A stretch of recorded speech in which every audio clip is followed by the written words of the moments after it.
Parce que votre destinée n'existe pas le jour où vous naissez. Elle existe avant votre naissance. C'est ce qu'on appelle les instructions scellées. C'est ce que Dieu cache. C'est ce que Dieu enfouit dans votre profond sommeil. Pourquoi? Pour ne pas que le diable la vole. Pourquoi Dieu cache qui vous êtes? Parce qu'on ne donne pas les choses saintes pour ça. Tant que tu ne comprends pas la valeur d'une révélation, tu vas la gaspiller. Te dire qui tu es va pas te faire du bien. C'est trop fort. Il dit on ne donne pas les choses saintes au pourceau. Il y a trop de choses. Il faut que tu ne peux pas évaluer, valoriser ta vraie valeur. C'est ce qui fait que ça tarde. Parce que si on te donne, tu sais, quelqu'un à qui les choses les plus importantes, si tu lui donnes, il va les gaspiller. Tu es trop important. Tu risques de te gaspiller toi-même. Il faut faire attention. On ne donne pas les choses glorieuses au pourceau. Tu ne dois plus être à la... Qu'est-ce qu'il est en train de dire? Que ton état actuel par rapport à qui tu dois être, c'est comme un porc par rapport au diamant. Un porc ne peut pas comprendre la valeur du diamant. Il ne faut plus que tu sois à ce niveau pour que Dieu puisse te remettre ça. Tu es Pierre. Un monsieur, on l'appelait Abraham. Abraham. Dieu dit, est-ce que tu sais que je vais bénir toutes les nations avec toi? Quand Dieu arrive, il dit, voilà ton vrai nom. Tu t'appelles Abraham. Quand tu es né, tes parents, ils ont un peu entendu. Puis ils ont fait Abraham. Ils ont oublié un H. Et c'était flou dans leur tête. Ils l'ont appelé Sarai. Dieu dit, non, il faut enlever les I. Ton vrai nom, c'est Sarah. Papa Isaac a appelé son fils Jacob. Papa Isaac ne connaissait pas son enfant. Un jour, Dieu le rencontre. Il dit, ton nom, c'est Israël. Ce n'est pas un nouveau nom, c'est un ancien nom. Mais que tu as oublié, qui est dans tapis quelque part dans ton profond sommeil. Je suis venu prophétiser pour la résurrection, pour la sortie, pour la manifestation de ce nom. Si j'arrive au point de ce message, parce que le temps est arrivé, il dit, quand quelqu'un est dans une force, c'est parce qu'il a une grande destinée. Il dit, un jour, l'intercession va amener un ange à lui montrer la voie.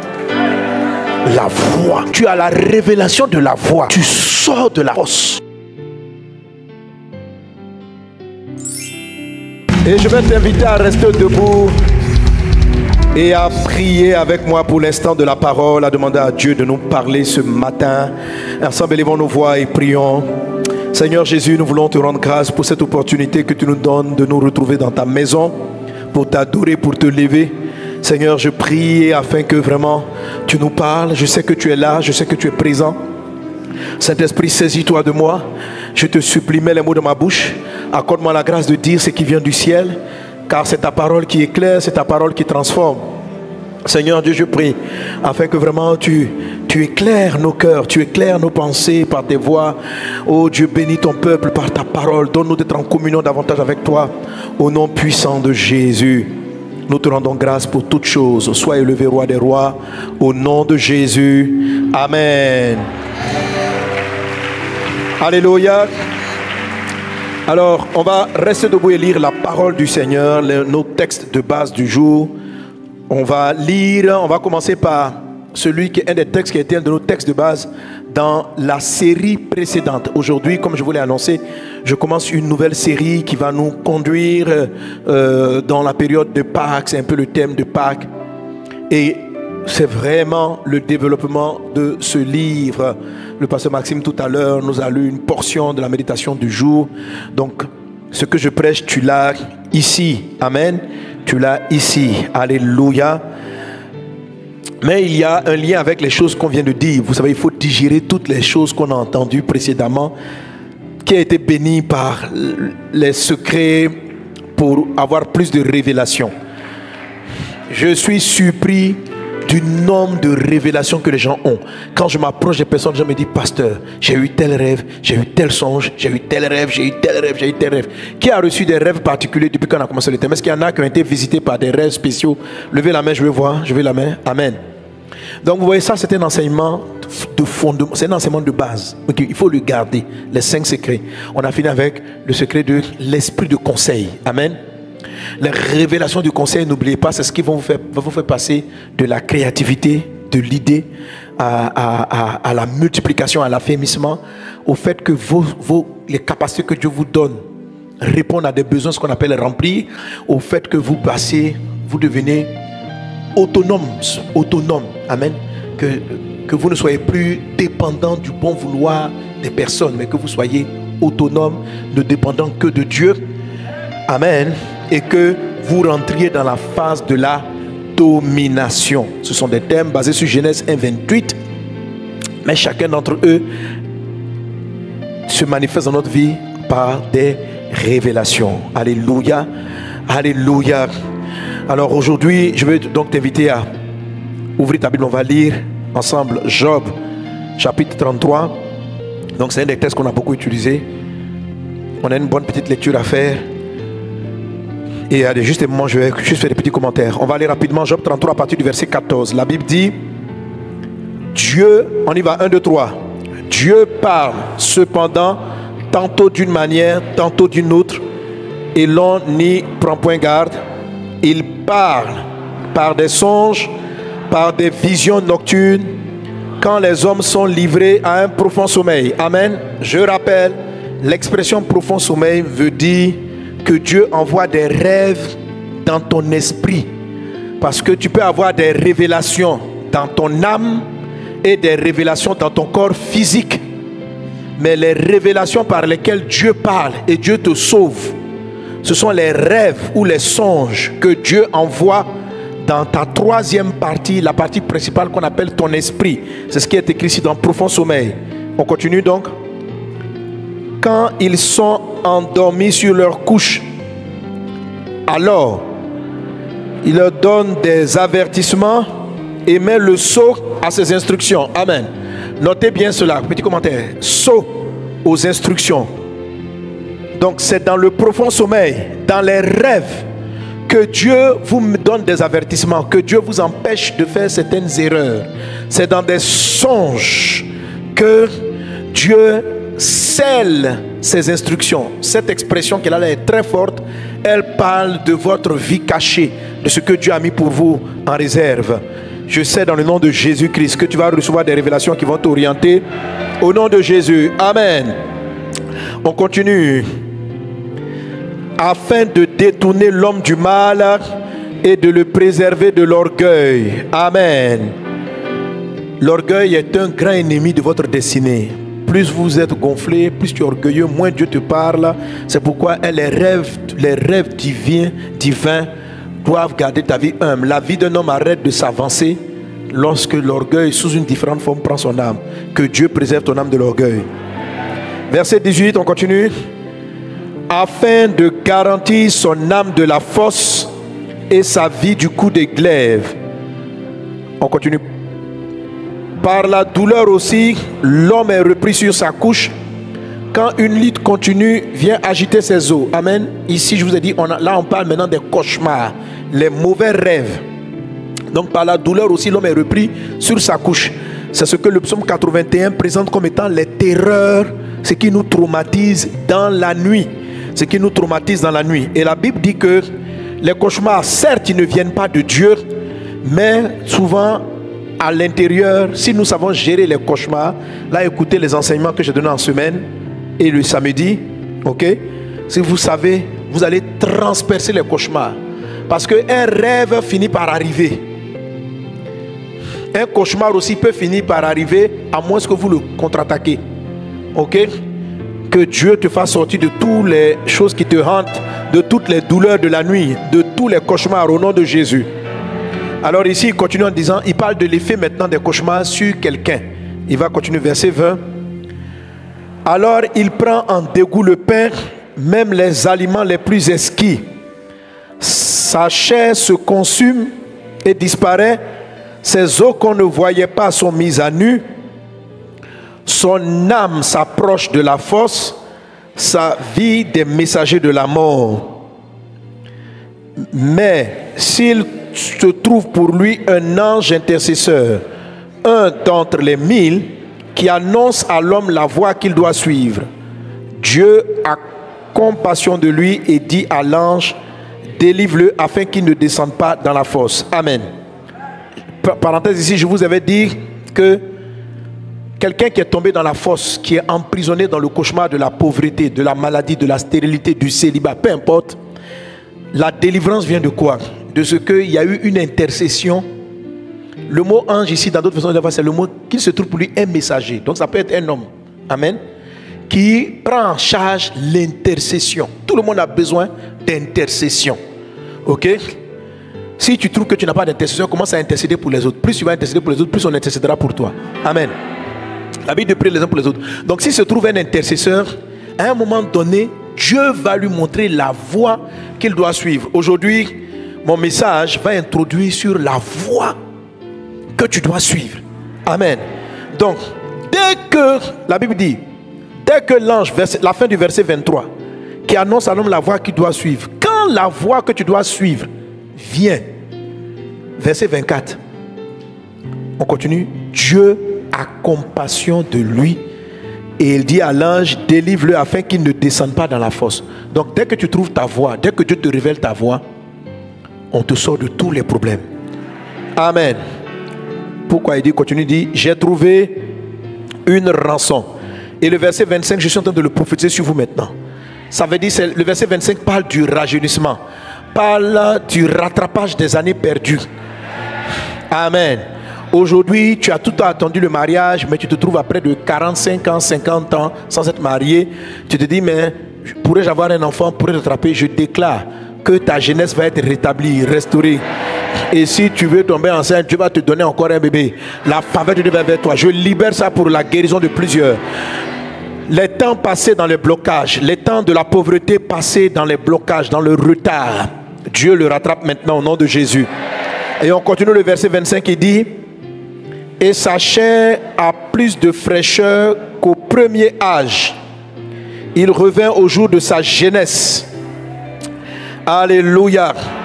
Verset 26. Il adresse à Dieu sa prière et Dieu lui est propice. Lui laisse voir sa face avec joie et lui rend son innocence. Notez bien, il lui laisse voir sa face. Que tu vois la face de Dieu, tu vas comprendre. Amen. Verset 27. Il chante devant les hommes et dit, j'ai péché, j'ai violé la justice, je n'ai pas été puni comme je le méritais. Dieu a délivré mon âme pour qu'elle n'entre pas dans la fosse et ma vie s'épanouit à la lumière. Alléluia. Ta vie s'épanouit à la lumière. Amen. Voilà tout ce que Dieu fait 2 fois, 3 fois avec l'homme. Amen. Alors je veux que vous compreniez que ce qu'il explique ici, ça n'arrive pas une fois dans votre vie, ça peut arriver plusieurs fois. Donc, quelle que soit la forme de la force qu'elle a prise, si c'est une force financière, c'est-à-dire que tu as un trou financier, Dieu utilise le même procédé. Rêve, qu'est-ce que tu dois faire, où tu t'en vas, et puis il a compassion et te fait sortir de la force financière. Force maladie, force de la... En tout cas, quelle que soit la forme de la force, la voie que tu dois suivre, Dieu a compassion, il prend cela en rançon et puis il te dirige. Et les années que tu as perdues dans la fosse, il rattrape, il te rajeunit. Amen. Qu'il en soit ainsi dans ta vie au nom de Jésus. Et il le fait 2 fois ou 3 fois ou plusieurs fois avec l'homme. Verset 30. Pour ramener son âme de la fosse, pour l'éclairer de la lumière des vivants. Amen. On peut acclamer le Seigneur. Alléluia. Il ne faut pas être fatigué d'être debout. Je te fatigue un peu aujourd'hui.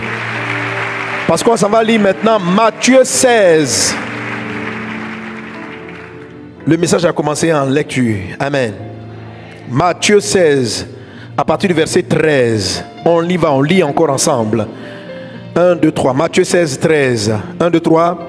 Jésus étant arrivé dans le territoire de Césarée de Philippe, demanda à ses disciples, qui dit-on que je suis, moi le Fils de l'homme? Il répondit, les uns disent que tu es Jean-Baptiste, les autres Élie, les autres Jérémie ou l'un des prophètes. Verset 15. Et vous, leur dit-il, qui dites-vous que je suis? 16. Simon-Pierre répondit, tu es le Christ, le Fils du Dieu vivant. On reprend. Tu es le Christ, le Fils du Dieu vivant. Une deuxième fois. Tu es le Christ, le Fils du Dieu vivant. Une troisième fois. Tu es le Christ, le Fils du Dieu vivant. Amen. Verset 17. Jésus, reprenant la parole, lui dit, tu es heureux, Simon, fils de Jonas, car ce ne sont pas la chair et le sang qui t'ont révélé cela, mais c'est mon Père qui est dans les cieux. Verset 18. Et moi je te dis que tu es Pierre. Alléluia. Je veux que vous remarquiez que la première fois il dit, tu es heureux Simon. Il va lui donner son nom d'enfance. Amen. Parce que Jésus a changé le nom de Pierre. Et son nom était Simon. Il dit maintenant on va t'appeler Pierre. Et maintenant il va lui dire, tu es heureux Simon, fils de Jonas, alléluia. Et quand on continue, verset donc 18, et moi je dis que tu es pierre, et que sur cette pierre je bâtirai mon église, et que les portes du séjour des morts ne prévaudront point contre elle. Verset 19, et je te donnerai les clés du royaume des cieux, et ce que tu liras sur la terre sera lié dans les cieux, et ce que tu délieras sur la terre sera délié dans les cieux. Amen. On peut acclamer la parole du Seigneur. Père céleste, Dieu des cieux, Dieu vivant, nous voilà célébrant ta parole. Enseigne-nous tes voies, je te supplie. Glorifie ton nom dans nos vies, au nom de Jésus. Amen. On peut se rasseoir et on va réduire l'équipe de sacerdoce royal des chantes pour garder l'équipe pour le teach and pray. Amen. Chaque sujet de prière pour lequel on prie dans ces moments, il faut le faire avec sincérité et avec foi, parce que Dieu va vous répondre. Alléluia. Alors on vient de lire deux passages importants. Amen. Amen. Dimanche dernier, j'ai parlé de l'esprit de conseil. Alléluia. Amen. Je dis que quand vous marchez avec Dieu, Dieu vous révèle des détails qui font la différence. Amen. Et on a eu l'occasion dimanche dernier d'écouter le témoignage de la sœur Nadège qui est un cas pratique de ce dont je suis en train de parler depuis un moment. Donc on a une dame qui est banquière, qui est très excellente dans son travail, qui travaille au Canada, mariée, elle a des enfants, Dieu lui fait grâce. Et puis elle prie à certaines heures. Et on va voir dans sa vie qu'elle va recevoir beaucoup de révélations. Donc ça, on va écouter l'enseignement que je prêche ici. Elle a appliqué. Amen. Elle a appliqué parce que ceux qui vivent ce que je dis appliquent cela. Ils ne savent pas trop pourquoi. Aujourd'hui, j'explique pourquoi. Pour encourager ceux qui ne le font pas à le faire. À développer une grande qualité de prière avant de dormir. C'est ce dont je suis en train de parler. Une grande qualité de prière. Et les 5 secrets qu'on a traités précédemment, ça parle de la grande qualité de prière avant de dormir, mais aussi de la prière lorsqu'on se réveille vers entre 3h et 6h du matin. Amen.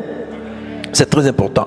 La prière avant de dormir prépare vos nuits à recevoir certains songes et certains rêves.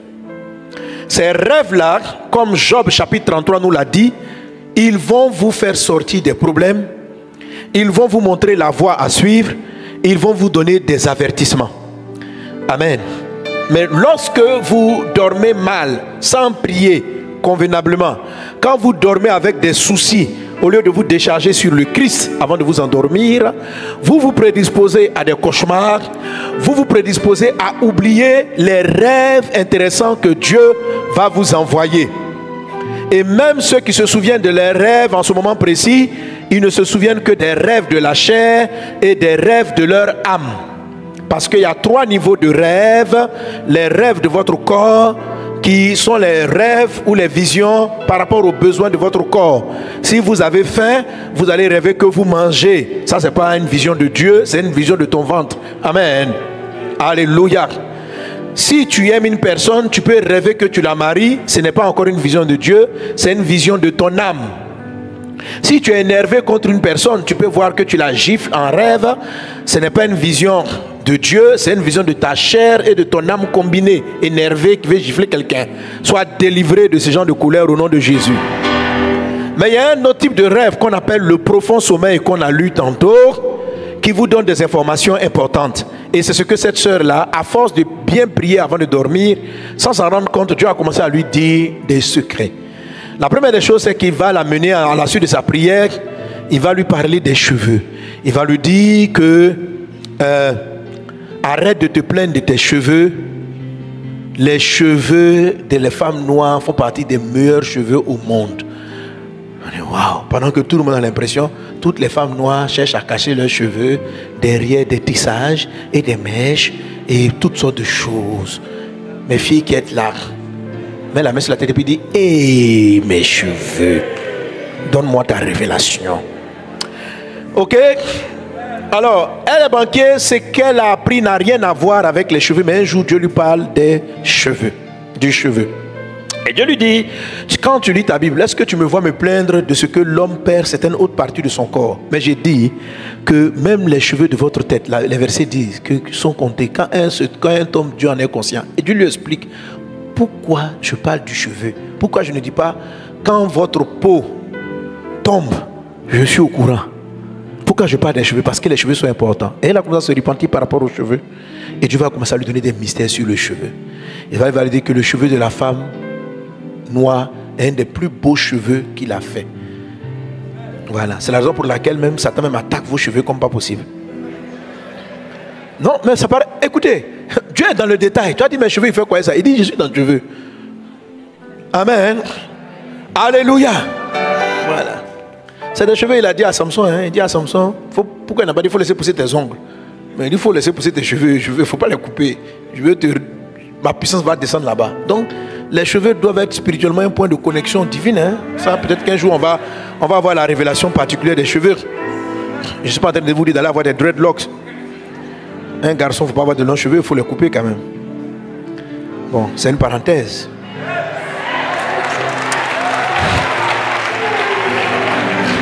Mes fils qui avaient les dreads, je ne suis pas contre vous, mais bon. Ben de la détique, il avait des dreads, il a coupé. Où il est? Bon, il a fait le cul d'avant. Amen. Maintenant, il est devenu tout beau. Bon, avant, il était très beau. Mais c'est comme s'il est passé à une autre dimension. Donc, ceux qui ont les dreads, essayez de voir. Sans les dreads, ça donne quoi? On va voir. Bon, c'est pas pour dire que c'est péché. Non, vous n'avez pas péché. C'est juste que, bon, voilà quoi. Frère, si tu as les dreads, dis non, moi c'est un point de connexion avec le ciel. Je suis un Samson, ou bien tu es un Samson. Ok, en fait, donc, pour revenir à l'histoire de la sœur, donc donc Dieu va lui parler, et on connaît l'histoire, Dieu va commencer à lui parler, Dieu va lui révéler des produits, des formules, et puis elle va traiter le sujet. Aujourd'hui, elle a une entreprise qui vaut le $1 million en moins d'une année. Ses cheveux qui étaient en train totalement de mourir, si elle-même tu vois ses cheveux, toi-même tu seras choqué. Tous ses cheveux ont ressuscité. Tous les chili pelés ont fini. Ses filles ont des cheveux, filles noires, papa noir, maman noire, ont des cheveux qui arrivent sur le dos, vers le bas du dos, avec ces produits révélés par le ciel. Dieu lui a révélé la formule.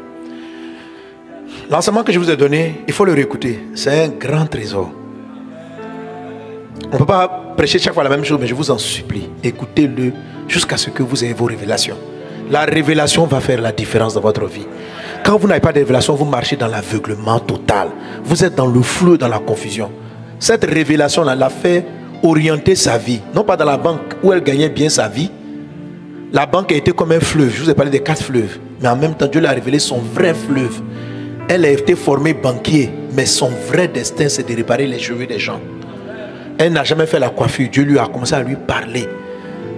Et aujourd'hui, la semaine passée, elle a fait le lancement ici en Côte d'Ivoire. Beaucoup d'autorités sont venues, les gens sont venus, les gens ont acheté le produit. Mais Dieu lui a donné beaucoup de révélations. Et dans les révélations, il y a ce qu'on appelle le conseil. Ça veut dire des petits choix. Fais comme ceci, parle à un tel, fais comme cela. Voilà. Mes fils et mes filles dans la foi, c'est comme ça, il faut que vous soyez comme ça. Tu es formé comme médecin, mais tu as une autre révélation. Peut-être que ça sera dans la médecine, peut-être que ça peut être dans autre chose. Mais Dieu te parle en rêve, tu ne vois rien. Tu ne vois rien. Tu ne comprends rien dans tout ça là. Tu crois que ce sont des rêves bizarres. C'est sérieux. Amen. C'est sérieux. Alléluia. Dieu parle. Quand j'ai donné cet enseignement, une dame qui commençait à être malade, sortie de la force de la maladie, j'ai donné le témoignage. J'ai eu 2 témoignages de ce genre, où Dieu leur a donné le nom de la molécule qui manquait dans leur corps. Il y a une, elle a passé, elle dit, papa, quand j'ai écouté le message, et tu as dit de faire attention au cauchemar. C'est ce que le verset 19 dit. Il dit 33, 19 dit. Il dit que par la douleur nocturne aussi on peut avoir des informations. Satan l'attaque la nuit pour lui donner un cancer. Quand c'est la nuit que Satan vient semer les maladies. La nuit, la veille de toutes vos maladies, vous avez des cauchemars. Ou bien quelques jours avant que vous tombiez malade. Même quelques jours avant que vous ayez un accident, il y a un cauchemar. Mais vous l'avez oublié en fait. Voilà. Vous êtes toujours prévenus. Parce que Dieu ne fait rien sans avoir averti à ses serviteurs les prophètes. Or, Jésus a dit, l'esprit de prophète est répandu sur toute chair. Donc vous tous, Si vous savez prêter attention à vos rêves, vous allez savoir quand un malheur va attaquer votre maison. C'est ce que je suis en train de vous apprendre en fait. Est-ce que vous êtes avec moi? La faveur de Dieu avec toi, la grâce divine avec toi. Voilà, dans les rêves, il donne des avertissements. Recevez les avertissements, recevez les conseils. Donc elle a suivi, parce qu'elle a commencé à prier, elle s'est levée, elle a commencé à prier avant de dormir. Et puis Dieu est arrivé à 2h du matin. Je vous ai dit, quand on vous réveille à 2h du matin, c'est qu'il y a une attaque qui est en cours. C'est-à-dire que l'ennemi est en train de vouloir semer. Parce que 2h, c'est entre minuit et 3h, c'est ce qu'on appelle le chant du coq. Donc elle s'est levée et puis elle a combattu, elle a prié. En même temps, quand elle se rendort, elle dort. Et puis je ne sais plus, elle se voit au bureau et puis quelqu'un lui dit cherche quelque chose sur le paladine. Elle n'a pas paladin. Donc elle se réveille et dit c'est quoi paladin? Je vous ai dit que même dans un cauchemar, il y a une orientation divine à l'intérieur. Parce qu'il faut vaincre le cauchemar. Et Dieu vous parle à l'intérieur. Donc paladin, elle se marche sur le paladin.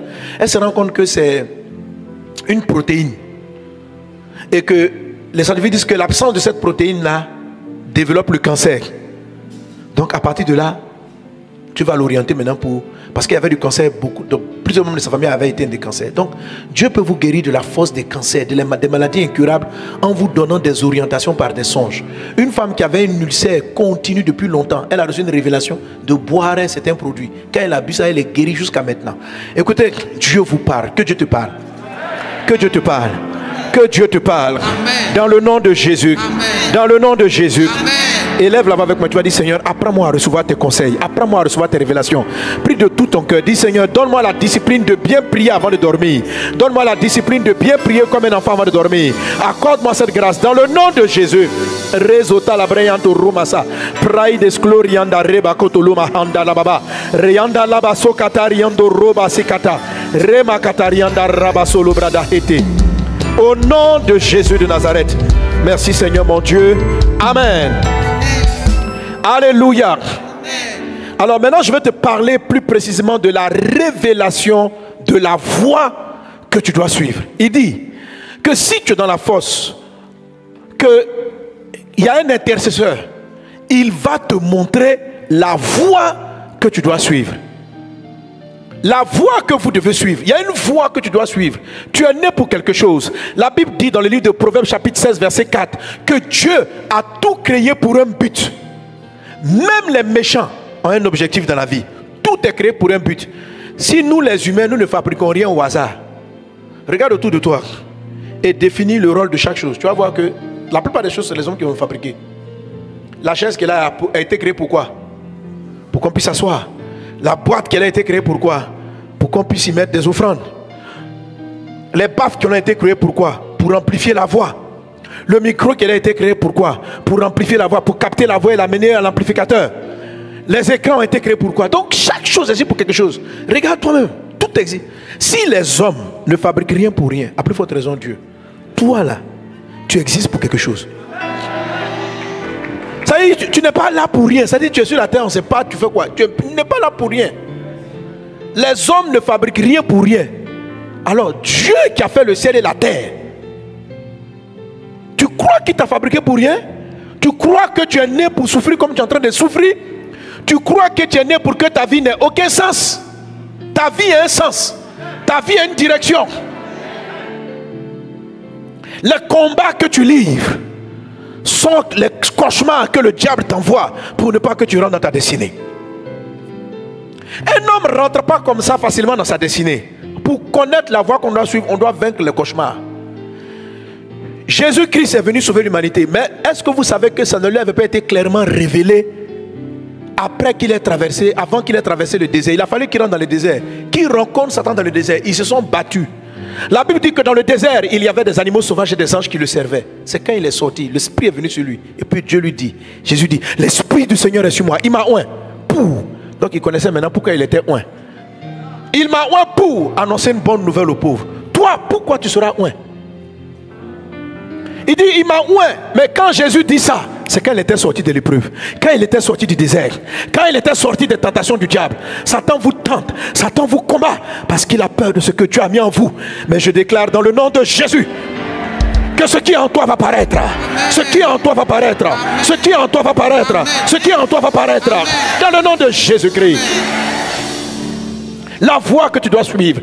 On l'appelait Jacob, ça veut dire usurpateur. Mais un jour, toute la nuit, lui aussi, dans la nuit, il s'est battu contre un ange, contre un ange. Et le matin, lorsqu'il s'est réveillé, il dit bénis-moi. La bénédiction que Dieu lui donne, c'est celle-là. On ne va plus t'appeler Jacob. Ton vrai nom, c'est Israël. Je veux que vous sachiez aujourd'hui qui vous êtes et où vous partez. Quelle est la voie que vous devez suivre? C'est important. Est-ce qu'on est ensemble? Donc vous comprenez que toutes ces choses-là nous viennent par révélation. Dis avec moi, révélation.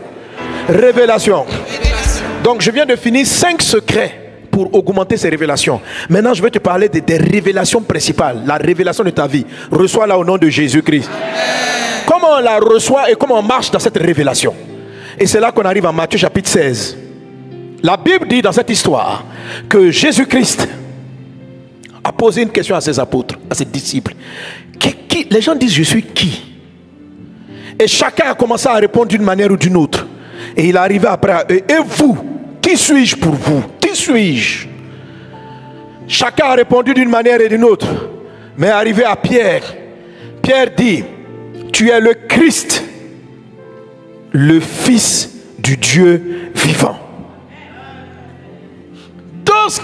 Dès qu'il a dit tu es le Christ, le Fils du Dieu vivant, Jésus était comme étonné. Il dit, mon petit Simon, Simon, ce que tu viens de dire, ce n'est pas la chair ni le sang qui t'ont donné cette révélation, mais c'est mon Père qui est dans les cieux. Quand vous revoyez l'image du rêve, je vous ai dit, les rêves de votre destinée là, ce ne sont pas les rêves, ce n'est pas les révélations de la chair. Quand il dit ce n'est pas le sang, ça veut dire ce ne sont pas les révélations de l'âme. Parce que l'âme est dans ton sang. Mais il dit, il n'a pas dit ce n'est ni l'esprit. Il dit ce n'est ni la chair ni le sang. Ça veut dire que le Père a parlé à ton esprit pour te dire qui je suis, moi Jésus. Alors quand on lit de la sorte, on ne comprend pas. Parce qu'on dit, mais Pierre a dit quoi même de spécial? Il a dit que Jésus est le Christ. Nous tous on est au courant. Alors, il faut savoir, il faut comprendre ça dans le contexte. Le Christ pour les Juifs, c'est le Messie annoncé par les prophètes depuis Moïse. Celui qui allait venir les sauver, celui qui allait venir les délivrer. Donc, dans toute leur marche, Israël courait, cherchait le Messie. Donc, le fait que Pierre l'ait reconnu comme étant le Christ, c'est une grande chose. À l'époque, les gens l'appelaient seulement Jésus. Jésus, Jésus, tu es Jésus, tu es Jésus. Pierre a compris. Donc nous, parce qu'on lit l'histoire maintenant, après on dit Jésus-Christ, Jésus-Christ. Mais tout le monde ne savait pas que Jésus était le Christ. Alors quand Pierre dit tu es le Christ, wow, c'est une révélation. C'est une révélation. Et Jésus lui dit, parce que tu as eu la révélation, il dit ceci, tu es heureux. Dans la vie, vous ne serez pas heureux à moins d'avoir eu la révélation du Christ. Tu es heureux. Tu es heureux de savoir ça. Tu es heureux que mon Père te l'ait révélé. Il y a des révélations qui vont vous rendre heureux, heureuse dans votre vie. Et la révélation principale qui donne le bonheur, c'est connaître Christ. Tu es heureux, Simon, fils de Jonas. Et puis il va continuer. Il va dire tu es Pierre. Pierre c'est son nom, c'est ça on a écrit, c'est ce qu'il a écrit en P majuscule. Tu es Pierre, ça c'est son prénom. Et puis la deuxième phrase, sur cette pierre, c'est P minuscule. Certaines versions vont dire sur ce caillou, sur ce rocher. Ça veut dire que la révélation du Christ est un rocher. Il dit, sur ce caillou-là, je bâtirai mon église. Et le diable et l'enfer, les portes de l'enfer, ne pourront rien faire. Mes fils et mes filles dans la foi, écoutez-moi. Il y a une révélation quand vous l'obtenez. Tu as entendu parler de Jésus, mais tu ne sais pas qui est Christ. Quand tes yeux spirituels s'ouvrent et que tu vois le Christ, Dieu est capable de bâtir quelque chose que Satan ne peut pas vaincre.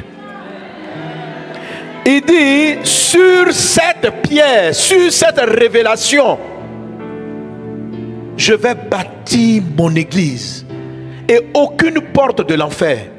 Je veux dire à quelqu'un, si Satan arrive à bâtir, à détruire ton entreprise, ta vie familiale, c'est que ta famille n'est pas bâtie sur Christ.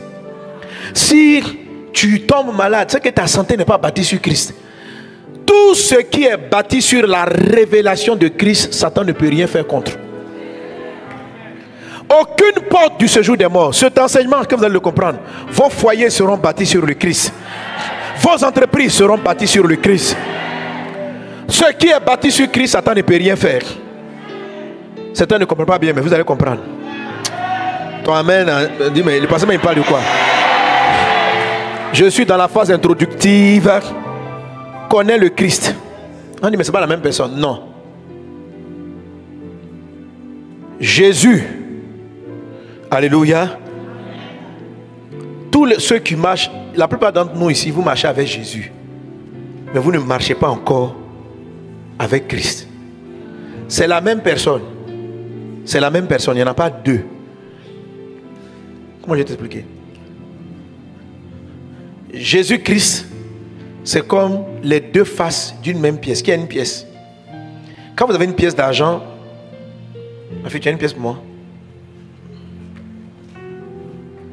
Tu me prêtes ou tu me donnes? Je vais te redonner. Amen. Dans une pièce d'argent, vous avez un côté qu'on appelle pile. Et puis vous avez un côté qu'on appelle face. Il dit, vous avez dans Job 33, il a dit, il lui montre sa face. Sa face. Amen. Il lui montre. Il dit que quand Dieu te fait sortir de la fosse là, il te montre sa face. La Bible dit que Moïse parlait avec Dieu face à face. La face de Dieu, c'est autre chose. C'est autre chose. La plupart des croyants voient la main de Dieu. Mais il y en a d'autres qui arrivent à voir la face de Dieu. Alors, généralement, quand vous cherchez, vous priez Jésus, ce que vous voyez, c'est le côté pile.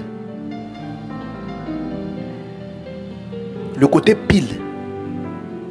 Mais une pièce a deux côtés.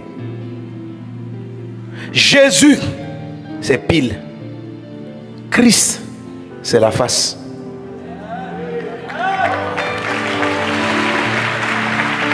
Amen. Tant que tu n'as pas retourné, et c'est par révélation que tu arrives à retourner la pièce de Jésus-Christ. Tant que tu n'as pas retourné la pièce, tu ne vois que le côté Jésus et tu n'arrives pas à voir la révélation de Christ. Si tu n'as pas la révélation de Christ, que tu as seulement la révélation de Jésus, tu seras sauvé, mais tu ne seras pas solide. On est sauvé par la face, par le côté pile. Mais on est affermi, délivré, on rentre dans sa destinée par le côté face qu'on appelle Christ de Jésus. Ça veut dire Jésus là, c'est pile. Christ c'est quoi? C'est face. Quand on dit Jésus-Christ là, c'est pile et face, face pile. D'une même pièce. C'est la même personne. C'est la même personne. Mais il y a des gens qui marchent avec Jésus, ils ne voient qu'un côté de Jésus. Et il y a des informations de leur vie qu'ils n'ont pas. Alors, quand Pierre a compris que, parce que les pierres, les apôtres là, lorsqu'ils marchaient avec lui, ils ne connaissaient que Jésus. Ils marchaient avec Jésus. Et maintenant, par révélation, Dieu lui dit, Dieu a dit, explique à Pierre, le Jésus avec qui vous marchez là, c'est le Christ. Et puis il dit, tu es le Christ. Quand il a dit tu es le Christ, Jésus était émerveillé. Et Jésus a dit, tu es Pierre. Ça veut dire quoi, tu es Pierre? Son nom d'enfance c'est Simon. Tu sais, chacun d'entre vous, vous avez un nom caché. Hein? Ton identité. Il y a le nom que tes parents t'ont donné. Il y a le nom que le ciel t'a donné. Le nom que le ciel t'a donné transporte ta vie. Transporte ce que tu vas devenir. La première fois que Jésus rencontre Pierre, il lui donne son nom. Pierre ne sait pas pourquoi. Ils sont en train de puis il dit, toi tu t'appelles comme Simon, on va t'appeler Pierre. Et puis ils sont passés. Quand Pierre a dit, tu es le Christ. Quand Simon a dit, tu es le Christ, j'ai regardé et dit, waouh. Il dit, toi, comme tu dis, moi je suis le Christ. Voilà, je te dis, toi qui tu es? Tu es Pierre. Tu n'es pas Simon, tu es Pierre. Ta maman, ton papa t'a appelé Simon. Dieu dit, tu es Pierre. Tu es Pierre. Toi qui me regardes, tu as un nom caché.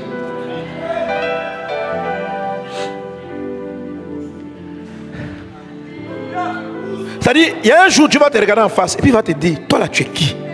Tes parents ne te connaissent pas. La vie ne te connaît pas. Les gens ne te connaissent pas. Toi-même, tu ne te connais pas. Parce que tu n'étais pas fabriqué. Mais il y a un moment dans ta communion avec Dieu. Dieu se lève. Et puis il t'apparaît.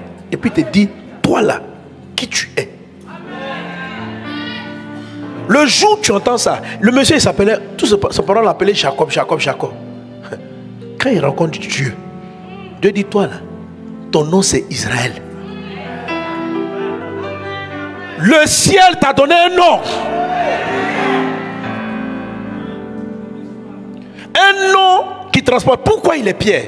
Dieu l'appelle Pierre parce que Dieu savait que à partir des révélations qu'il avait, toute l'église de Jésus allait être bâtie. Cet homme est le fondement de la foi chrétienne, Pierre. Dieu l'avait choisi pour être le démarrage. Après Christ, il devait prendre les relais. Chacun d'entre vous transporte quelque chose. Celui qu'on avait appelé Jacob, sa vraie destinée, c'est de transporter les 12 tribus. Dieu a tout créé pour un but. Tu existes pour quelque chose. Tu es né pour quelque chose. Si la chaise sur laquelle tu es assis est un but, ce n'est pas Dieu. Dieu ne t'a pas créé par hasard. Tu n'es pas le produit d'un accident. Dieu s'est réveillé un matin. Tu n'es pas le choix de tes parents. Même si ta maman est tombée enceinte par accident, ce n'était pas un accident pour le ciel.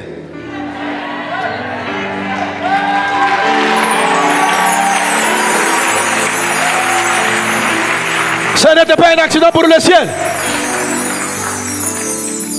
Dans le livre de Jérémie chapitre 1 à partir du verset 5, voilà ce que Dieu dit au prophète Jérémie. Il dit ceci.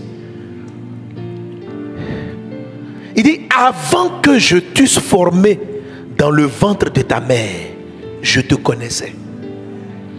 Ça veut dire quoi? Avant que notre maman soit enceinte de nous, Dieu nous connaissait. Ton existence n'a pas commencé le jour où ta maman est tombée enceinte. Tu existes avant d'être un fœtus. Et Dieu te connaît. Ça veut dire quoi? Je sais qui tu es. Je sais ce que tu vaux. Je sais ce que j'ai mis en toi. Tu n'étais même pas encore formé. C'est-à-dire que ton papa n'était même pas encore allé avec ta maman. Ta maman n'était pas enceinte, que moi je te connaissais. Dieu te connaît. Avant que tu sois formé, Dieu te connaît. Toi-même tu ne te connais pas. Maintenant, il dit avant que je te connaissais et avant que tu fusses sorti de son sein, je t'avais consacré. Ça veut dire quoi? Qu'un homme, une femme, consacré, ça veut dire dédié à quelque chose. Écoutez, j'ai donné tout à l'heure l'exemple de Nadège qui a fait le cheveu. Dieu l'avait choisi parmi ses appels, parce qu'il y en a plusieurs, on peut jusqu'à en avoir 12.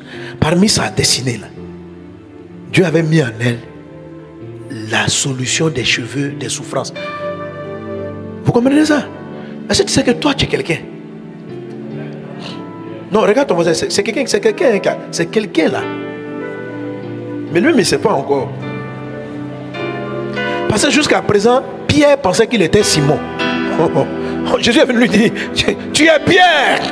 Tu es Pierre. Il dit, mais moi je m'appelle Simon. Il dit, je te dis que tu es Pierre. Et que sur cette pierre, les deux noms coïncident, mais ce n'est pas la même chose. Il dit sur cette pierre, ça veut dire sur cette révélation. Sur le fait de voir que je suis Christ.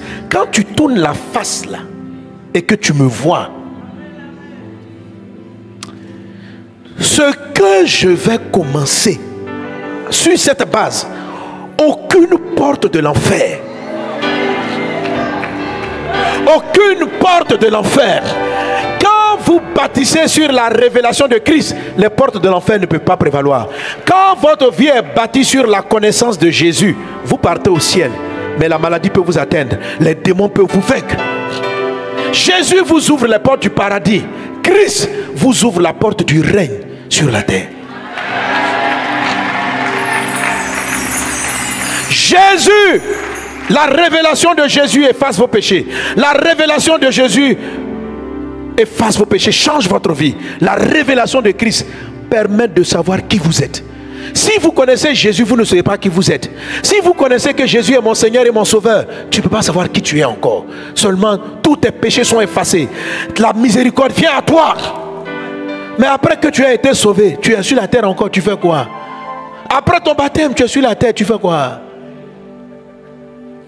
Tu viens à l'église le dimanche seulement? Tu lis la Bible seulement? Est-ce qu'il n'y a pas plus que ça sur la terre? Pourquoi tu te gardes sur la terre en train de lutter avec tous les péchés du monde? En train d'avoir une... Potentiellement, tu peux rétrograder. Moi, c'est pour ça, à un moment donné, quand j'ai connu Jésus, j'ai dit, mais Seigneur, autant que je meurs en même temps pour aller au paradis, parce que je ne vois pas pourquoi je reste sur la terre. Elle dit, j'ai l'impression que de rester sur la terre pour lutter avec Satan. Mais si tu m'as sauvé dès l'instant où j'ai cru, fais-moi aller au paradis. J'ai dit, non. Je n'ai pas créé un homme simplement pour qu'il aille au paradis. Je t'ai amené sur la terre pour que tu réalises quelque chose. Tu as quelque chose à réaliser. Mais le qu'est-ce que tu dois réaliser là? Ce n'est pas si tu connais qui est Jésus. C'est si tu connais qui est Christ. C'est Christ là qui fait la différence. Connaître Jésus te sauve. Connaître Christ te révèle à toi-même. Quand il a dit tu es Christ, Jésus dit toi aussi tu es Pierre. Il dit je ne suis pas Simon. Hein? Jésus dit tu es Christ. Il dit tu es Pierre. Qui es-tu ma fille? Qui es-tu? Le jour où tu seras capable de te lever et puis dire j'ai vu Christ, tu entendras. Voilà qui tu es. Tu dis mais je ne suis pas Maïmouna. On dit non. Ça c'est le nom que tes parents t'ont donné le jour où ils t'ont vu. Avant que tu ne sois dans le ventre de ta mère, moi je te connaissais.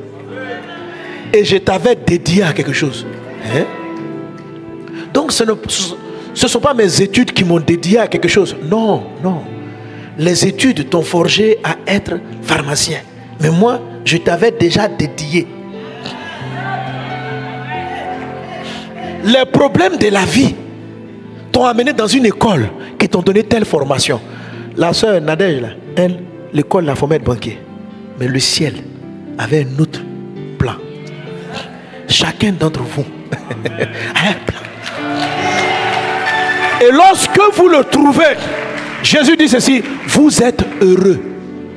Quelqu'un qui n'a pas trouvé le plan de sa vie n'est pas heureux. Parce que c'est quelque chose qui est dans ton profond. C'est-à-dire c'est dans ton esprit. Tu es chrétien, mais tu es chrétien. Tu sais que tu vas au ciel. Tu aimes Jésus, tu sais qu'il t'aime. Mais dans la vie, tu es perdu. Dans la vie, tu vis pour survivre. Tu gères un peu de petits boulots. Si ton travail marche, gloire à Dieu, mais tu es égaré. Tu es égaré. Tu te sens perdu. Parce que tu ne sais pas qui es-tu. Tu ne sais pas qui tu es. Mais tu ne sais pas qui tu es parce que tu n'as pas encore vu Christ. Tu as vu Jésus, mais pas Christ. Tu as vu le côté pile, mais tu n'as pas vu la face de la pièce.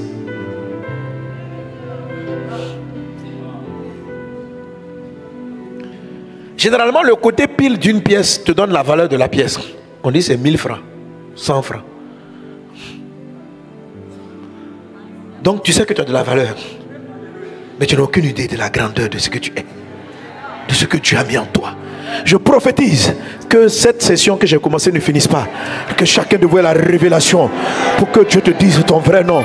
Dieu te dise ton vrai prénom. Dieu te dise qui tu es. Dieu te dise qui tu es. Dieu te dise qui tu es. Dieu te dise qui tu es. Il a regardé son fils Simon. C'est pour ça qu'il a commencé à dire Simon, fils de Jonas. Ce n'est ni la chair. Ce n'est ni le sang qui t'ont donné ces révélations. C'est mon Père qui est dans les cieux. Et puis il regarde et dit tu es Pierre. Tu es Pierre. Tu n'es pas Simon. Mais Simon, c'est mes parents qui m'ont donné ça. Ça, c'est ce qu'eux, ils savent. Parce que votre destinée n'existe pas le jour où vous naissez. Elle existe avant votre naissance. C'est ce qu'on appelle les instructions scellées. C'est ce que Dieu cache. C'est ce que Dieu enfouit dans votre profond sommeil. Pourquoi? Pour ne pas que le diable la vole. Pourquoi Dieu cache qui vous êtes? Parce qu'on ne donne pas les choses saintes au pourceau. Tant que tu ne comprends pas la valeur d'une révélation, tu vas la gaspiller. Pour le moment là, te dire qui tu es ne va pas te faire du bien. C'est trop fort. Il dit on ne donne pas les choses saintes au pourceau. Il y a trop de choses qui font que tu ne peux pas évaluer, valoriser ta vraie valeur. C'est ce qui fait que ça tarde. Parce que si on te donne, tu sais, quelqu'un à qui les choses les plus importantes, si tu lui donnes, il va les gaspiller. Tu es trop important. Tu risques de te gaspiller toi-même. Il faut faire attention. On ne donne pas les choses glorieuses au pourceau. Tu ne dois plus être à la... Qu'est-ce qu'il est en train de dire? Que ton état actuel, par rapport à qui tu dois être, c'est comme un porc par rapport au diamant. Un porc ne peut pas comprendre la valeur du diamant. Il ne faut plus que tu sois à ce niveau pour que Dieu puisse te remettre ça.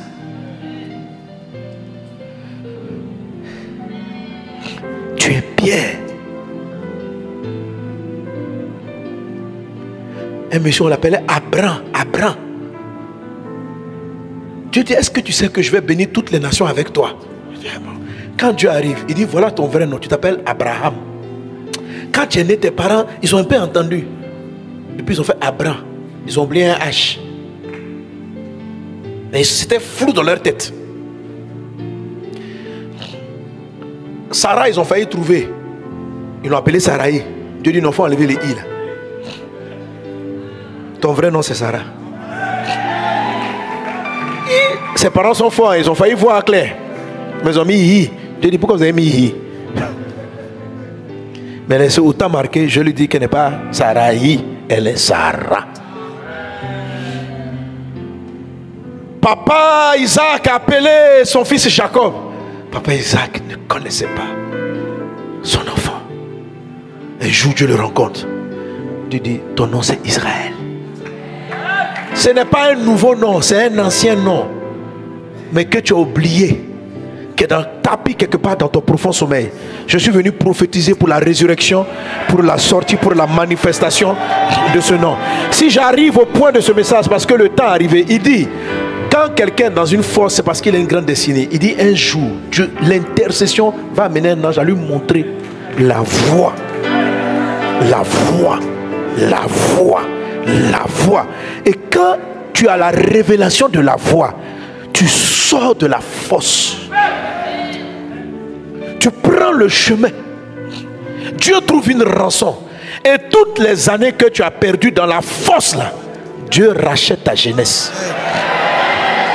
Quand Abraham a compris que son vrai nom c'était Abraham, Dieu l'a rajeuni. La Bible dit, ce monsieur ne peut plus avoir d'enfants. Sa femme ne peut plus avoir d'enfants. Dieu les a ramenés en arrière. Dieu leur a donné des enfants. Il a vécu jusqu'à 175 ans. Il s'appelle l'Éternel. Je te dis, toutes les années que tu as perdues dans la pauvreté, dans la galère, dans la désorientation, Dieu, ton Dieu, est la révélation du Christ. Il est celui qui va te rajeunir. Il est celui qui va prolonger le jour de sa vie. Il est le maître des temps et des circonstances. Les années que tu as perdues à pleurer, à te lamenter, sont sur le point de finir. Le Dieu des temps et des circonstances vient te regarder et te dit, tu es Pierre, tu es Pierre. Et il te montre le chemin que tu dois suivre.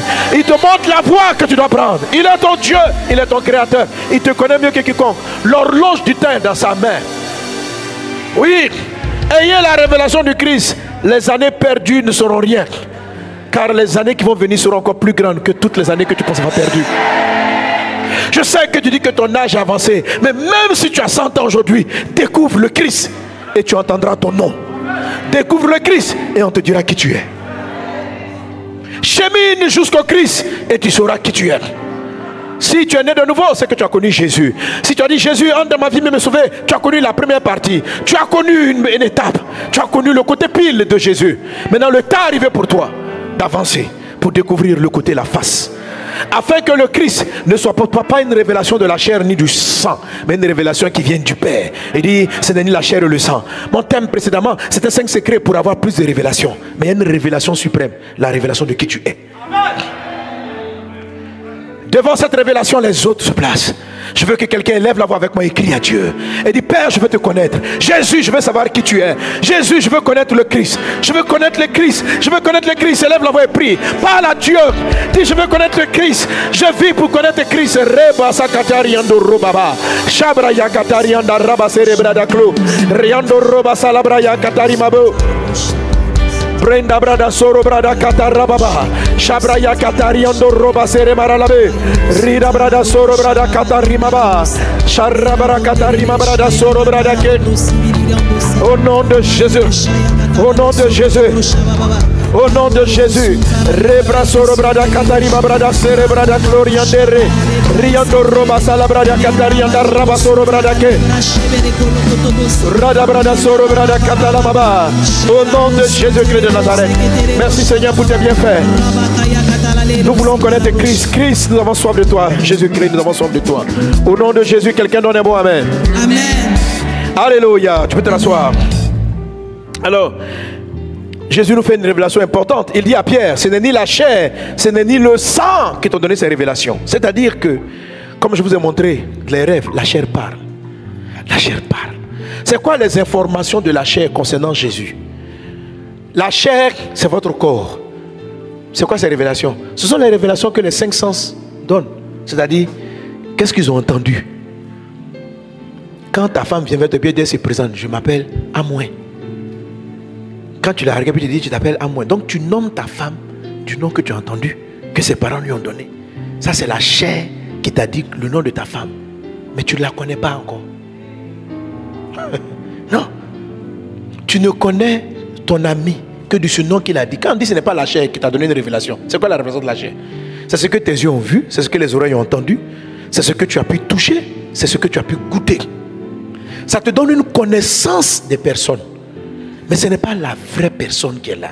Ça, c'est son apparence. La chair vous donne des informations de l'apparence des personnes, de ce qu'on vous dit, de ce que vous voulez savoir. Quand vous allez, on va développer, vous allez voir que Christ se trouve même dans les gens avec qui vous marchez. Si tu trouves Christ dans ta femme, ton foyer sera stable. Si tu trouves Christ dans ton mari, tu vas réussir ton mariage. Si tu trouves Christ est en vous. Christ en nous, l'espérance et la gloire. Parce que Dieu est dans l'homme. Surtout quand on est né de nouveau, il est là. Mais il faut pouvoir le trouver. Et tu vas le retrouver au nom de Jésus. Christ en nous, l'espérance de la gloire. Amen. Donc Jésus dit, ce n'est pas la chair. C'est-à-dire que dans la ville, tout le monde m'appelle Jésus, Jésus. Pierre, tu n'es pas appuyé sur ces informations-là. Et puis sur ce que tu as vu de moi les 3 ans qu'on a marché pour dire qui je suis. Tu as écouté le Père. Donc, votre chair vous donne une information sur vous. Quand vous êtes né, vous êtes réveillé, tes parents t'ont dit, on t'appelle Amouanette. Tu dis, hein, c'est ça mon nom, Amouanette. Depuis que tu es devenu Amouin. Bon, Amouanette. Ce sont tes parents. Ils ont vu ton visage. Souvent, les parents aussi donnent des noms. Hier, comme ça, voilà. Peut-être qu'il est là, je le salue en même temps. Si tu es là, je te salue. Je faisais les dédicaces de livres comment on appelle l'événement? Au Love Tour. Donc, quand on a fait les dédicaces, il y a un frère qui est venu m'amener son livre. Il s'appelle Jean-Paul II. L'ancien pape. Ça fait 2 papes avant lui. Il y a le pape actuel, il y a eu l'autre pape. Et puis avant ça, c'était Jean-Paul II. Ok? Jean-Paul II. Il arrivait en Côte d'Ivoire. Du temps du président Oufoué. Et il me dit, je dis, tu t'appelles Jean-Paul ou Jean-Paul II? Il a bien mis le 2 là. Je dis Jean-Paul II. Il dit oui. Le jour où je suis né, le jour où le pape Jean-Paul II a visité la Côte d'Ivoire. Wow. Donc, vous voyez, est-ce que ses parents le connaissent? Est-ce que ses parents connaissent leur bébé là? Ils ne l'ont pas connu. Ils l'ont appelé du nom d'une visite. Jean-Paul II. Vous comprenez? Nos parents nous ont donné des noms à cause de leur meilleur ami, à cause de leur grand-père, de leur papa. En fait, on a beaucoup d'origines de noms. Mais ce n'est pas le nom de Dieu. Dieu t'appelle. Dieu, au ciel, là, tu as un autre nom. Tu as un autre nom. Au ciel, je ne m'appelle pas Mohamed. Je sens que même bientôt même. Ce nom-là a été valable pour un temps. Les parents vous appellent du nom quelquefois de leur rêve. Parce qu'ils souhaitaient que, comme l'est le prophète de la religion, de cette religion, que je sois un modèle dans ce domaine. Mais ce n'est pas ce que Dieu avait placé pour moi. Eux, ils m'ont appelé Mohamed. Mais le ciel avait un autre agenda. Tes parents t'ont appelé comment? Dis ton prénom. Mais le ciel a un autre prénom pour toi. Et le nom que Dieu vous donne, ça transporte votre vie, ça transporte votre destinée. C'est quand vous l'avez, cette révélation, aucun démon ne peut vous arrêter. C'est-à-dire que vous êtes fort. C'est-à-dire qu'il y a comme une énergie dans votre nom. Il y a comme quelque chose. Il y a comme une destinée. Vous savez où vous partez. Et votre vie commence à rouler. Parce que vous avez entendu le ciel vous dire, tu es Pierre. Que cette révélation arrive à toi maintenant dans le nom de Jésus. Mais elle est déclenchée parce que toi-même tu as vu le Christ. Quand toi tu dis, tu es le Christ, il dit, comme tu m'as vu Christ, moi je t'appelle, tu voilà ton vrai nom. Et ce nom-là existe avant que nous soyons formés dans le sein de la mère. Ce nom-là existe avant que vous ne naissiez. Quand l'ange visite, il y a des parents qui ont eu le privilège d'avoir le nom de leur enfant du ciel. Oui. Ce sont des cas rares, mais ça arrive. Ce fut le cas du prophète Jean-Baptiste. Maman Elisabeth n'est pas stérile, elle est très âgée, lui aussi il est vieux. Mais l'ange lui apparaît, vous dites vous allez avoir un enfant. Ok, vous l'appellerez Jean. Il donne le nom. Il dit il faut l'appeler Jean. Voilà. Et puis il donne sa feuille de route. Il est consacré à faire ceci, à faire cela. Donc lui, il a eu l'information avant que l'enfant ne soit formé. Mais la plupart des temps, on n'a pas l'information avant que nos enfants paraissent. Ok? Mais ça arrive. Alors, c'est pour ça, comme son nom lui est donné, dès qu'il naît, les voisins sont inspirés par le diable. Ils viennent changer le nom. Il dit non, on n'a qu'à l'appeler du nom de son papa. On n'a qu'à l'appeler Maman Elisabeth s'est levée et dit niet. Non, pas possible. On l'appellera Jean. Parce que lui, il devait avoir très vite sa feuille de route. Mais la plupart d'entre nous, on n'a pas très vite notre feuille de route. Certains, ça apparaît très tard. Quelqu'un comme Abraham, ça apparaît à près de 75 ans. À l'âge de 75 ans, ça a commencé. Pour toi, ça commence maintenant. Il y en a d'autres, ça commence à la naissance, comme Jean-Baptiste. On ne peut pas dire à quel moment tu vas nous appeler. On ne peut pas dire à quel moment tu vas nous appeler. Mais c'est le nom là que Dieu a fait sonner dans le ciel qui t'a amené à l'église. Tu sais ça? Parce que le jour où tu entends, en fait tu entends mais tu ne sais pas que tu as entendu. Mais ça te parle, tout ton être intérieur réagit à ce prénom. Que Dieu t'appelle, que Dieu te parle. Tu es béni dans le nom de Jésus. Alléluia. Amen, amen, amen. Amen. Qui veut entendre son nom? Qui veut connaître le Christ? Tu veux ça? Alléluia. Alors Jésus va dire ceci, ce n'est ni le sang. Le sang c'est quoi? C'est l'âme. Donc c'est le nom que les gens vous donnent après vous avoir fréquenté. Ou bien c'est l'image que les personnes ont de vous après vous avoir pratiqué. Quand vous pratiquez, vous appelez des gens d'une sensation émotionnelle. Par exemple, il y a des gens, quand vous les voyez arriver, ils ressemblent à la joie. Tu vois? Par exemple, moi, je m'appelle Mohamed, pasteur Sanogo. Mais peut-être qu'à force de venir de m'écouter, ton âme s'est attachée à moi comme étant ton pasteur même. Tu vous comprends? Donc quand tu me vois là, ton âme m'appelle. Tu dis, lui là, c'est mon père dans la foi. Tu comprends? Mais ça, c'est un nom d'expérience. Il y a des gens, quand tu les vois, quand ils arrivent, ils ressemblent à Balaam. C'est-à-dire que chaque fois que vous êtes ensemble, vous disputez. Donc quand tu le vois, même s'il s'appelle Gasparinien, mais ton âme lui donne aussi un nom. La chair donne un nom. L'âme donne aussi des noms. L'âme qualifie en fonction de l'effet émotionnel que tu as sur les personnes. Il y a des gens, quand ils arrivent, ils ressemblent, on va s'amuser. Tu vois, non? Donc quand tu vois bien son visage, tu commences à rire en même temps. Hé mon gars, tu es arrivé. Ton âme lui a donné un nom. Est-ce qu'on est ensemble? Donc l'âme, alléluia. Amen. Alors Jésus dit à Pierre, ce n'est pas les informations de la chair qui t'ont donné mon nom, mais qui je suis, ni du sang. C'est pas parce que tu as fait des années, tu marches avec moi, que tu sais qui je suis. Ce que tu viens de dire ne vient pas de l'expérience. Donc vous pouvez avoir l'expérience de votre conjoint, mais ne pas le connaître. Vous allez le connaître. On qualifie un mari en fonction du temps qu'on a passé avec lui. On qualifie des amis en fonction du temps qu'on a passé avec eux. Mais la qualification du ciel n'a rien à voir avec celle de la chair, ni celle du sang. Elle vient directement du ciel. Quand tu l'entends, si tu sais ça, tu ne peux pas dire c'est mon mari, je le connais. Tu ne le connais pas. Tu connais son âme, mais tu ne le connais pas. Parce qu'il est aussi un esprit. C'est ma femme, je la connais. Tu connais son âme, mais tu ne la connais pas. La connaissance que vous avez d'une âme ou d'un nom charnel, écoutez, vous-même, vous ne vous connaissez pas. La plupart d'entre nous, nous sommes des réactions. C'est-à-dire, nous avons le caractère de ce que la vie nous a fait. Donc, on se présente comme étant une réaction. Les gens t'appellent courageux. Tu es devenu courageux peut-être pour te battre contre tout ce qui t'a blessé dans la vie. Il y en a qui sont... quand on les demande, ils disent non, moi je suis timide. Mais pourquoi tu es timide?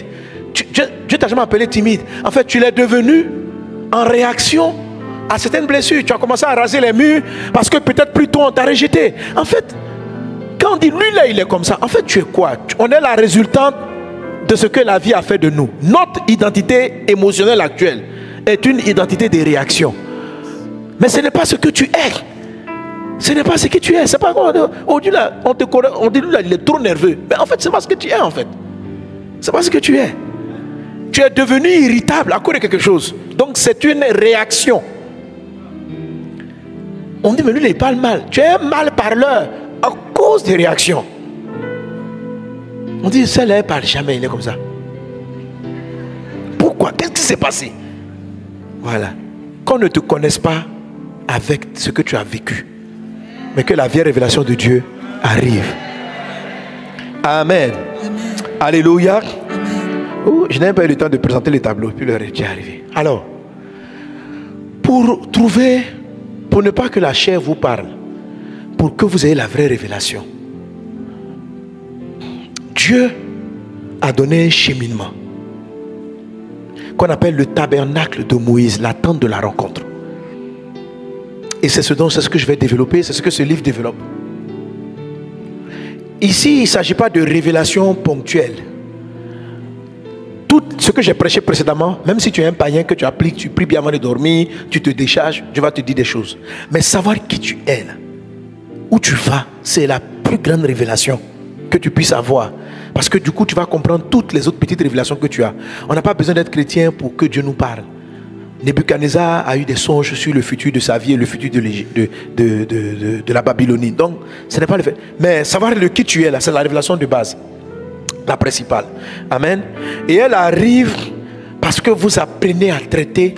Vous laissez Jésus faire vaincre votre chair, votre âme. Et puis, il va pouvoir vous parler. Clairement. Amen. Et le cheminement pour ça s'appelle le tabernacle. Affiche-moi le tabernacle. Rapidement. Alors, Dieu se révèle au prophète Moïse. Dieu lui dit, construis-moi un tabernacle.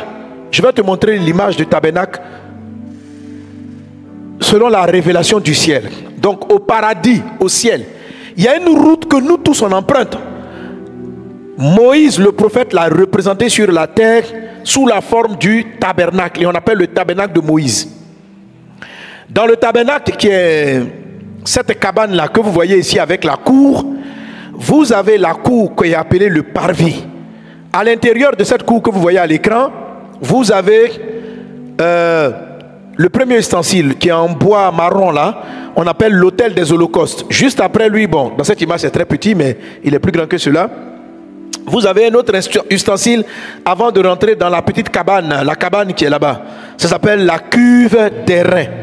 Et après quoi, vous passez un rideau. Et quand vous passez le rideau, vous entrez à l'intérieur. Vous entrez dans deux pièces qu'on appelle le lieu saint. Et puis après ça, on a le lieu très saint. Donc, ce bâtiment qui est là-bas, dans le fond du parvis, a deux pièces. Ok. La Bible dit que si quelqu'un veut rencontrer Christ, il faut qu'il quitte dehors pour passer ces différentes étapes. Donc, Moïse a vu ça au ciel et il a repris ça sur la terre. Donc, c'est le cheminement de tout homme sur la terre. Chaque homme sur la terre, là où tu es, ta vie est positionnée quelque part. Et en fonction de ta position, tu as une révélation du Christ Soit tu connais Jésus, soit tu connais Christ, soit tu ne connais même pas ni Jésus ni Christ. Il a dit que... Alléluia. Amen, amen, amen. Alléluia. Parmi nous qui sommes assis ici, il y a un groupe de personnes que Dieu appelle les gens du dehors.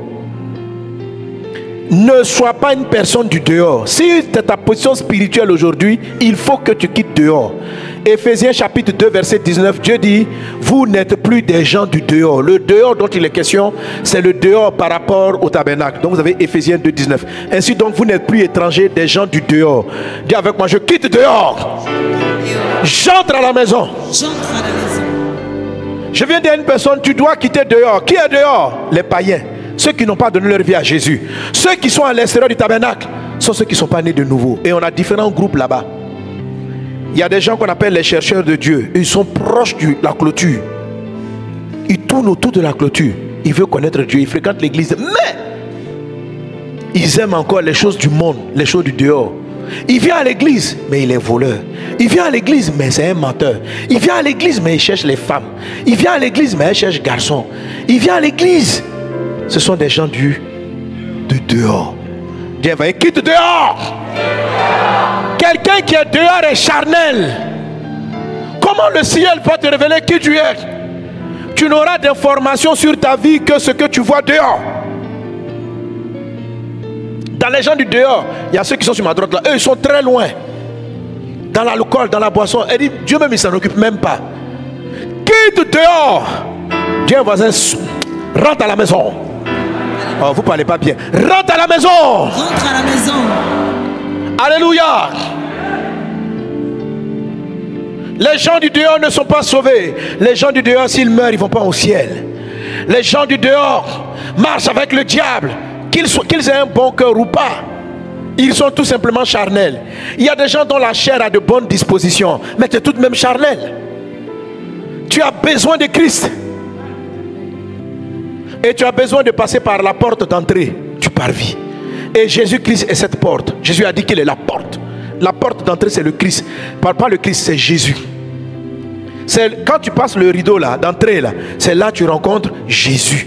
C'est là que nous avons tous donné notre vie au Seigneur Jésus. Maintenant, de la porte d'entrée, là, comme donnez-moi une autre image où on voit la porte d'entrée dans le tabernacle, dans le parvis.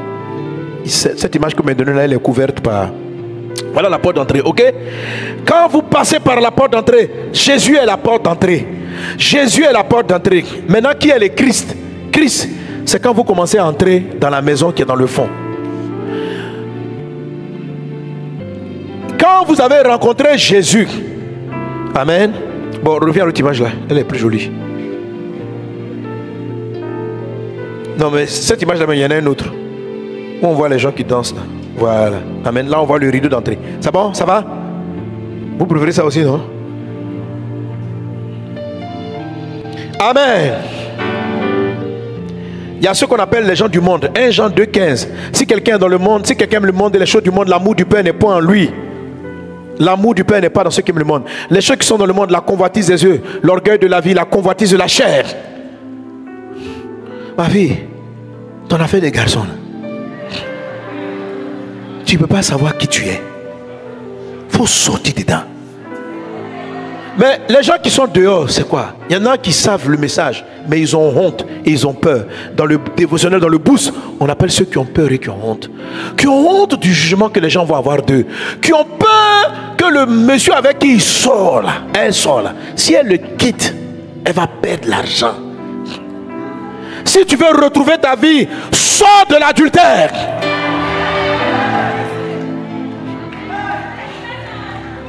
Si tu veux être sauvé, tu veux savoir qui tu es.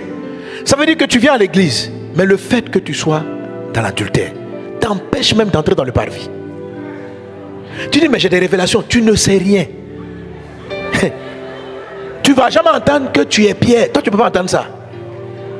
On va juste te dire, tu as une valeur, ta vie a une valeur, ta vie a une valeur. Mais la valeur vraie, tu ne la sauras pas. Parce que tu es dehors. Tu es dans l'alcool, tu es dans les boissons, tu as les mauvais gens. Les mauvaises compagnies qu'on a les bonnes mœurs. Est-ce qu'on est ensemble? Les gens qui sont liés au péché. Et puis il y a ceux qui sont dehors qui ont honte. Moi j'étais dehors, j'avais honte. À un moment donné, l'évangile m'a touché. Jésus m'a touché. Mais j'avais honte. J'avais peur. Premièrement, la peur de mes parents. Qu'est-ce qu'ils allaient faire? Deuxièmement, j'étais un bluffeur, j'étais un frimeur, frère. Je vis dans ma ville. Faut pas jouer Mohamed à Daloa à mon époque. Daloa. Jeune. Mais les filles là, oui. Mais que Dieu nous a délivrés, heureusement. Oui, j'ai été sauvé. Mais j'ai été sauvé. Donc quand j'étais dans ma vie, j'avais honte. Il ne faut pas que les gens sachent trop, tu vois, non? Parce qu'en même temps, tu veux marcher avec Dieu, mais tu veux garder un peu les copines, tu vois les trucs comme ça là. Il faut arrêter ça. Dis à voisin, arrête ça. Il y a certains, non, si je les laisse, qui va payer mon loyer? Ma fille, quitte la chair, avance. Et j'ai pris la décision parce que moi j'avais peur du rejet. Peur, qu'est-ce qu'elle a dit ma famille? Et j'ai dit, Jésus, je vais te suivre. Je suis rentré, j'ai donné ma vie à Christ. Je suis rentré dans le parvis. Je suis rentré dans le parvis. Mais vous savez, quand vous entrez dans le parvis, quand vous regardez la cour, là, les gens du parvis, ils sont chrétiens. Hein? Mais si la pluie tombe dehors, la pluie tombe aussi. C'est-à-dire que la pluie vous mouille dehors comme dans la cour. Le soleil vous brûle dehors comme dans la cour. Un chrétien qui est dans le parvis est sauvé, il va au ciel. Il a rencontré Jésus. Mais c'est les gens de chrétiens. Ils ne voient pas trop la différence entre leur vie quand ils étaient païens et leur vie chrétienne. À part qu'ils ont choisi le Christ. Mais en termes de résultats, ils ont même l'impression que quand ils étaient dans le monde, ils étaient même plus efficaces. Ils sont les gens du parvis. Dans les gens du parvis, il y en a qui sont dans le parvis, mais au lieu d'aller à l'autel des holocaustes, ils ne sont pas arrivés à l'autel. Et eux, ils sont vers la clôture. C'est-à-dire, ils sont rentrés dans le parvis, et puis ils retournent dans la clôture. Et ils sont sur la clôture, causent avec leurs camarades du dehors. Ce sont les parvisards.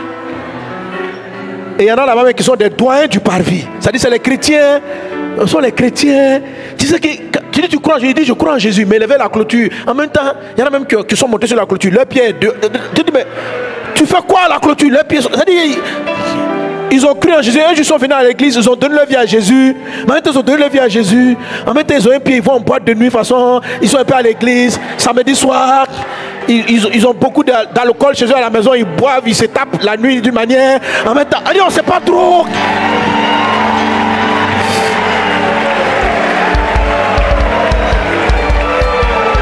Donc, quand on prêche, Jésus est le Seigneur, il dit, ouais, je crois. Mais mon frère, ton pied est dehors, il y a un pied. La clôture là est haute, elle fait un peu moins de 2 mètres. Mais les gens là, ils sont enjambés, puis ils sont là-dessus. C'est-à-dire, ça chauffe un peu, ils sont dans le monde. Ça chauffe un peu, ils sont allés. Elle dit, on ne sait pas. Frère, rentre dans la maison, on va avancer. Dis à un voisin, rentre là-bas. Quitte la clôture. Tu fais quoi là-bas? C'est-à-dire, ils ne sont pas trop païens. C'est-à-dire, ils sont chrétiens. C'est-à-dire, ils viennent à l'église, ils servent dans l'église, mais en même temps, ils sont rentrés. Un jour, ils se sont dit, Jésus te donne ma vie. On les a baptisés. Mais dès qu'ils sont rentrés, au lieu d'avancer vers le lieu saint, dès qu'ils sont rentrés, ils retournent à la clôture. On dit, tu retournes? Il dit, je ne retournerai pas. Moi, je crois que je suis le chemin, la vérité et la vie. Mais tu fais quoi ici? Frère, on dit, aide-toi le ciel. Il y en a qui sont là-bas parce qu'ils veulent se marier, parce qu'ils veulent l'argent. Ils savent qu'ils doivent flirter un peu avec le péché. Ils doivent flirter un peu avec le mal. Il faut arrêter ça. Tu es en train de perdre ta vie. Enlève ton pied, tiens voisin, enlève ton pied. Rentre, on va avancer là. Rentre, on va avancer. Au nom de Jésus, sors, quitte là, c'est quoi ça là? Alléluia. Que Dieu te bénisse. Avance. Va à l'autel des holocaustes. Va à la cuve des reins. Entre dans le lieu saint.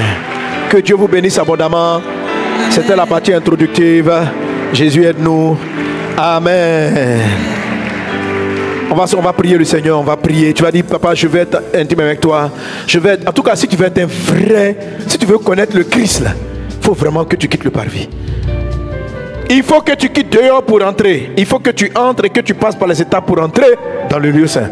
Fais ce choix de vie. Sinon, quand tu es dans le parvis, tu es charnel. Et tu es aussi émotionnel. Tu es trop émotionnel, trop charnel pour que Dieu te dise qui tu es. La révélation de ta destinée ne t'est pas révélée parce que Dieu estime que tu es comme un porc.